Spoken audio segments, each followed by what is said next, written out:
I don't care who you are, bad things will happen in your lifetime.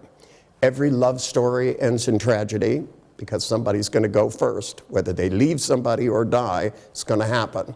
Every pet you love, it's going to end in tragedy. So, I mean, part of having good things is that they come to an end.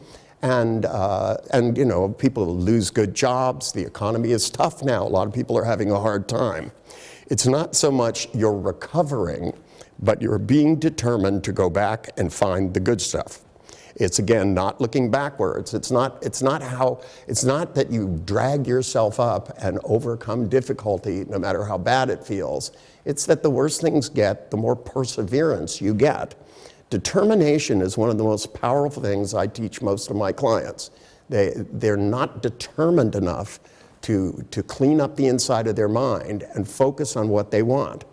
And all the people that I've ever spoken to, and I really interviewed a lot of people that made it through things that should be impossible. Concentration camps in World War II, prisoners of war camps in Vietnam. I mean, just the worst of the worst things, you know, being kidnapped and tortured. And when I spoke to the people that seemed to have survived these things well, because, you see, to me, I'm not somebody that goes and finds out what went wrong. I'm somebody that studies the people who do things successfully. NLP is the study of successful behaviors. It's the study of people who got over fears. It's not the study of how people get fears. I leave that to psychologists. They do an excellent job.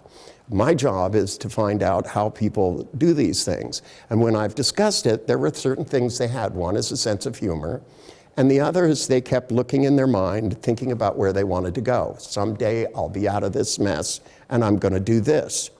And I deserve it. And instead of feeling bad about where they were, even in the worst of circumstances, you take one person who was in the camps in World War II, and they're devastated by it, and they live with nightmares, and they never get over it. And the guy who was on the bed next to him got out, got a job, got married, had a great life, has a wonderful sense of humor. And when I met these, you know, Holocaust survivors, and I realized some of them were devastated by it, and some of them, you know, became impervious to it. When I asked them about, you know, what they were doing, even in the worst of times, prisoners of war in Vietnam, some of the guys that I talked about that were locked up for 8 years and beaten regularly, there was nothing. They didn't let them talk to another person. They were in a cell by themselves. So what they did is they went in their brain and they planted a farm. You know, one of them had grown up on a farm, and he visualized a field. In his mind, slowly plowed the field, put every seed in, and sat and watched it grow. Even when they were beating him on the feet with cane, he was growing his garden and telling himself, someday I'm going to be out of this, and I'm going to plant this field for real. And you see, when you make vivid goals that tell you, you know, no matter how bad it is, it's going to be over, as opposed to saying to yourself, I've lost this and I'll never get it back, it's never going to happen. You know, it's the tone of your internal voice and the clarity of your images about the future instead of blowing the past up and making it big and horrible.